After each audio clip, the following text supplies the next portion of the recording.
Hi, welcome to CycleSport South Africa. This is a brand new channel and we're going to do coverage of all cycling related stuff in South Africa. We're going to do cycling events, we're going to do interviews, new product reviews. We're going to cover mountain biking, gravel biking, road biking, track biking, everything in South Africa. So welcome, subscribe and help us grow in the community. And today we're heading off to Durbanville in Cape Town. We're going to meet up with Christiaan Janse van Rensburg. We're going to chat to him and see how he's doing, because next week we have essays and he's the defending VA champion. So we're going to head over there, talk to him and see what he's got to say. Let's go.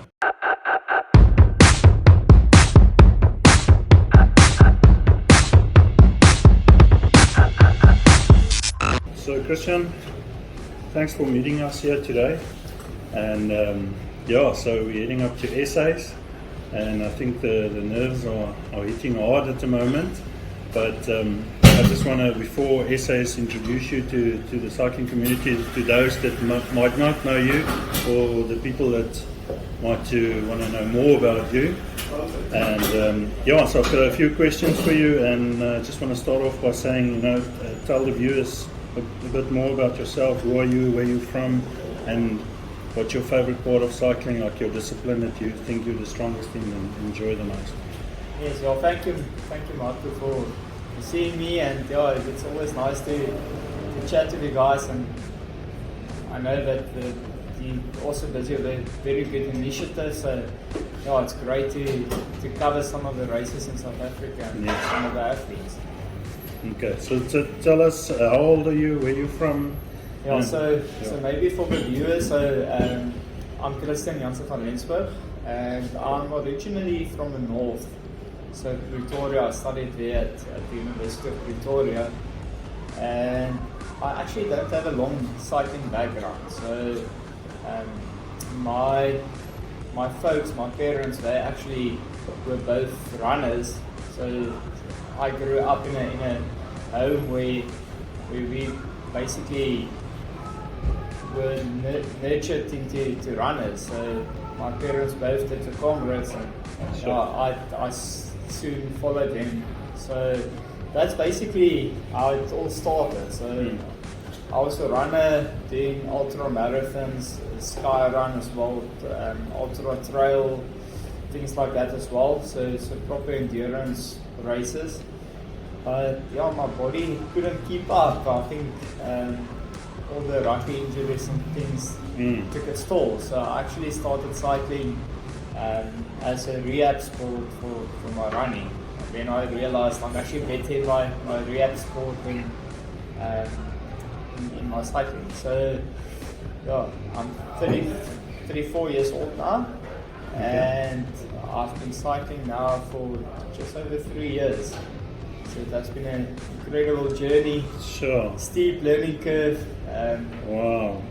But I must say, you've achieved so much in a little bit of time.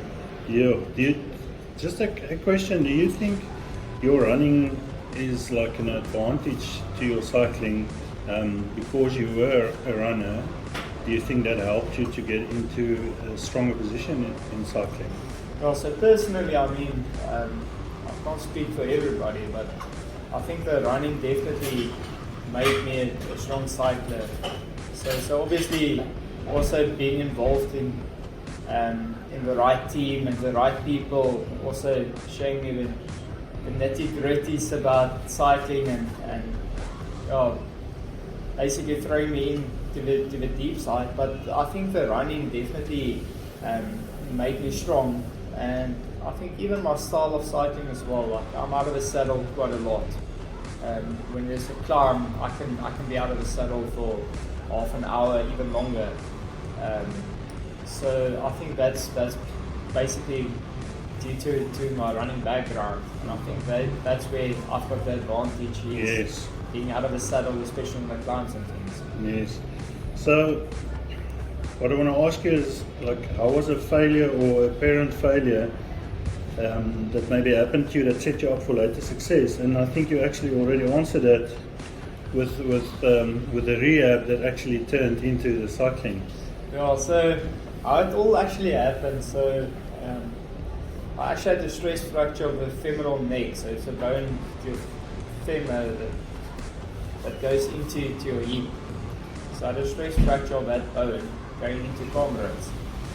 So I decided I'm already qualified, I've already paid all my tickets, flight tickets, accommodation, all of that.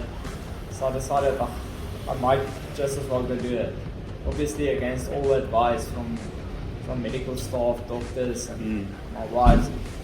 So then at the end I basically decided I'm going to do it and I'm going to prove him all wrong.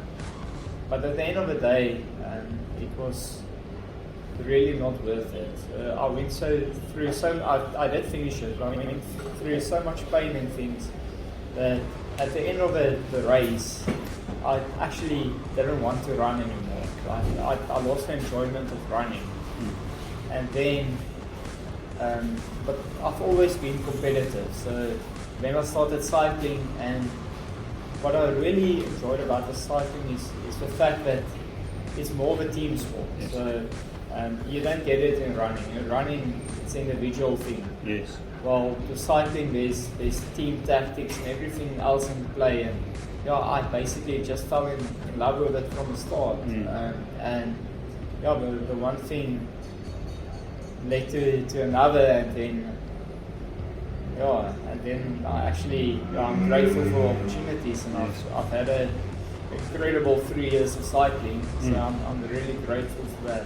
I think it's very important what you said, like you have to enjoy it. As soon as you lose that joy of what you do, the interest, and then you're obviously not going to perform well, especially with training and give your all in a sport. So I think that's a very important point that you said there, that if you don't enjoy it anymore, you're going to definitely lose the interest and it's not going to be nice. So as long as you enjoy the cycling, it's going to be great. Yeah, no, Marco, I think you've got a spot on there. And I think for me, getting into the sport at such a late stage, and also coming into the sport from a different background. I mean, all the guys I'm cycling against in the peloton, they all started at a really young age and went through the youth development, and so I mean, they've been nurtured in the same way that I've been for the running, which is cycling.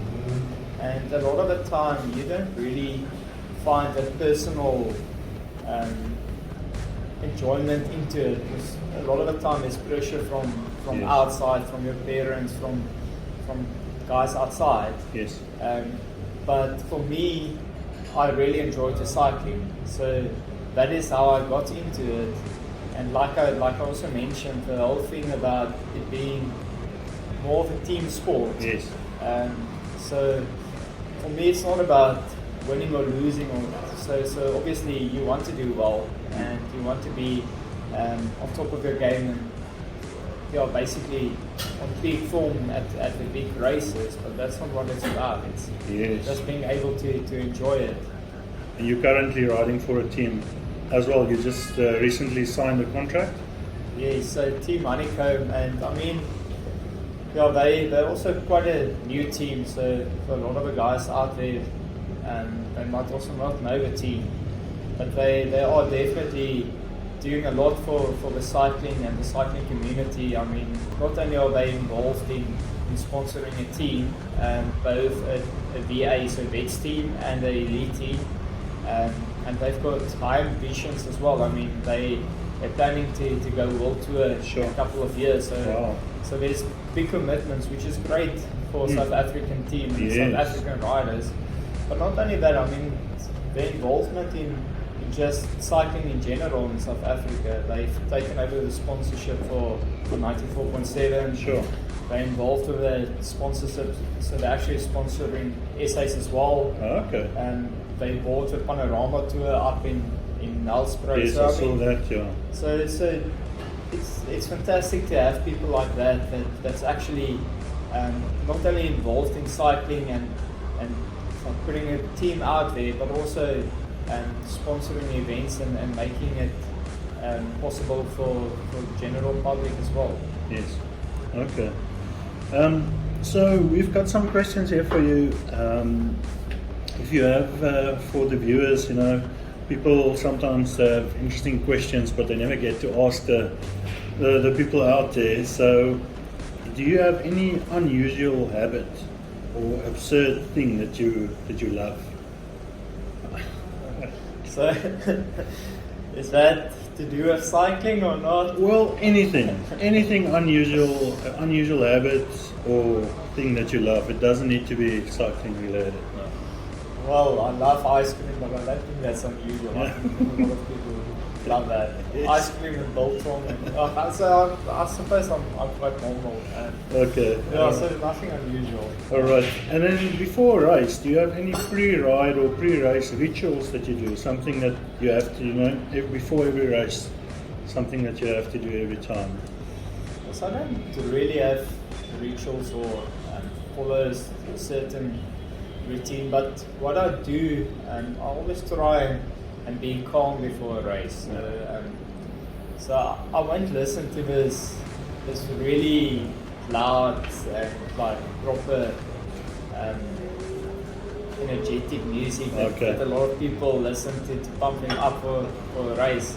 I rather want to be calm, so I'll listen to like calm music or whatever, and just like take it easy before the race, and just clean my head, and so that's basically what I do. And then obviously most of the time there's a little bit of nerves and things, so there's always a run for the toilet or something as well, most often. But I mean that's basically.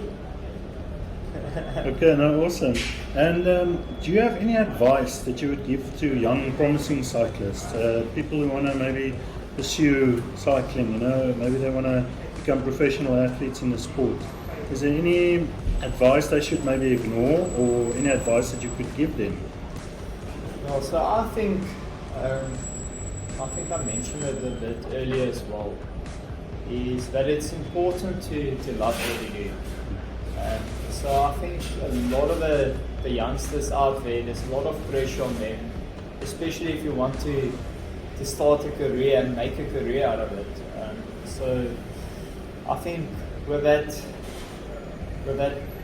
stress of actually needing to make a living out of it, you can so easily lose focus on what actually matters and getting the small things right and actually enjoying cycling. I think if you enjoy what you do and you do your best to improve on the little things, it will actually go a far way. So I think if I've got advice for the young guys out there is don't try and be the best from day one. Work hard and do your best to develop small things and improve on small things, and also be open to learn from other guys as well. Not necessarily all the guys, but just be open to all the small advice and things from all the cyclists out there. So, like I also mentioned, cycling isn't an individual sport. Most often there's a lot of tactics and things, so there's a lot to be learned from the pro peloton and from other cyclists out there, so be open-minded. Yes, and I would say you need a backup plan as well, because you can't just go full out. It's like with any sport, it takes one crash to destroy your career. Yeah, so I mean, being a professional sportsman, that's probably the most difficult thing to actually, not be a professional sportsman, but to actually make a career out of it. So I think always have a backup plan in your mind, and also make sure that it is something that you want to pursue, because time goes by so quickly, and it could be 10 years and down the line, and then you realize, listen here, I haven't actually done anything with my life. So make sure that it is something you want to pursue, and if it is, then go full out and make the best out of it. So tell us, but this is life, and it's anything can happen. And what do you do if you feel overwhelmed or unfocused, or you lost your focus? You know, what do you ask yourself, or what do you do when you feel down and out, and how do you get yourself back up again? Yeah, Marky, so I mean, last year I had an incredible year performance-wise, but also it didn't come without any bumps in the road. I mean, so obviously the year started quite sketchy with COVID and all of that. So SS was supposed to be in Feb, and then it was cancelled, and nobody knew when it was going to be. Yes. So putting in a lot of hours in training to be peak form for essays, and then hearing it's cancelled or postponed and you don't know when it is, to keep on being on the top level, that was actually quite hard to maintain your fitness and not burn out. And then 2 weeks before essays I actually got hit by a car as well. Sure. So fortunately I was okay, but my bike wasn't. So things like that, and then you realize that a lot of the times there's a curveball being thrown to you, so you can just make the most out of your situation. And Yes. I mean, after the August as well, I had a fantastic August, finishing second overall and being on the podium. That was incredible. And then I had the opportunity to do Epic with a Canadian rider, and 2 days before the Epic I crashed out and broke my clavicle. So yeah, there's always things that doesn't work out the way you plan. But then I think it's just to go back and then think and reassess of why it is you cycle and why do you do it. Yes. And basically it all comes down to the fact that I enjoy it. I enjoy being out there. Yes. I enjoy taking the bike and riding it. So even, I mean, and there is periods that it's hard training to try and be competitive in cycling. So there is periods where we don't enjoy the training anymore and things like that. And then I'll actually just leave my training schedule alone and just ride the bike, just fall back in love with riding the bike again. So I think that's important, is to always go back to the reason why you're doing it. And you mentioned you got second place in August. I actually saw that race live and I was shouting. But your biggest achievement to date, do you think that is that, or maybe winning essays?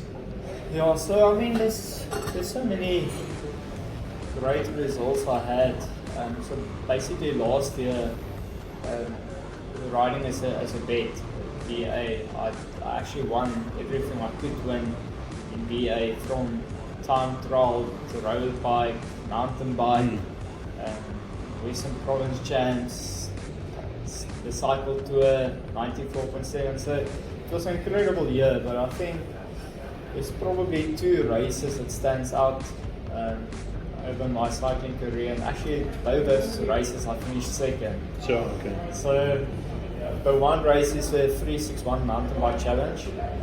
So obviously coming out of the endurance running background, I still enjoy the proper hard endurance racing. So the 361, there's a guy, Ramses. He's from the Netherlands. He had the course record, the only guy to break 14 hours.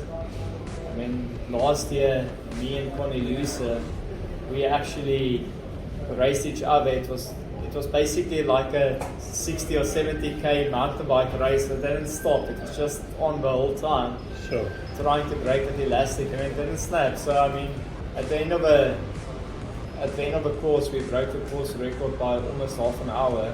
I broke the South African record by almost 2 hours. Unbelievable. So that stands out. I mean, you won me in a sprint of 2 seconds. After I think it was 13 hours, 20 minutes or something like that, losing by 2 seconds. I mean, it could have gone anyway. So I think that's something I'll always remember, is that race. And then obviously the cycle tour. I think growing up, I mean, from a running background, there's always 2 races that people always spoke about running, and that's 2 oceans and cornrows. Yes. And similarly with cycling, it's the 94.7 and the Argus. Yes. So you're not a cyclist if you haven't done the Argus. So I mean, I've never thought in my wildest dreams that I'll podium on the Argus. So that's unbelievable. So not only is the competition always really strong there, it's also, I think, a course that doesn't really suit me. So yes. I'll be able to get to the line, but there's always going to be sort of a bunch sprint or a reduced bunch sprint, and that's not my strongest point. But I mean, everything just worked out on the day, and I couldn't believe my eyes when I went over the line and I was second. I stood on the podium. So that, it was incredible. I'm unfortunate. So any plans ahead for 2022? Specific plans, or are you going to take it day by day and see how it goes? Yeah, so there's a couple of big target races, obviously, but mostly I'm going to take it as it comes and try and do my best whenever and wherever I get the opportunities. So obviously South African Champs is always a big race in the calendar, and I think the course also suits me quite well this year. You're going to do the time trial and the road race? I'm going to do both the time trial and the road race. So we're doing 6 laps. So I'm racing in the 30 to 34 HCAT, so VA, and we're doing 6 laps of that. It's like 130 km in total. But there's decent climbing on every lap, so I think it's a course that will suit me well. Yes. So I'm looking forward to that, and hopefully I can put off a good result there. And then, I mean, there's a couple of other races as well. So the cycle tour, I mean, I've had a good result, so it would be great to try and follow up with another good result there as well. Yes. I mean, the Tour de Cup, I think that's also something that I would like to do well. I'm doing Epic as well. Okay. So I'm doing that with Mark Blitzen. Oh. We're going to have a strong team, so yes. I'm really excited for that opportunity. I think he got an injury now as well. Yeah, he picked up a bit of a niggle, so I don't think he's 100% ready for SAS, but he'll definitely be ready for the Epic. So hopefully we'll see, especially being an all African or South African team, it will be great to see what we can do there. And then also maybe later the year Panorama Tour. So the previous 2 years, me and Tians, we won that, so it will be nice to get an hat-trick in that event as well. This year you will be in competition with your friend. No, we'll see. So we might team up, or we might race it against each other. So yeah, don't know yet, but it will be interesting nonetheless. That's awesome. But thank you very much for making time to see us.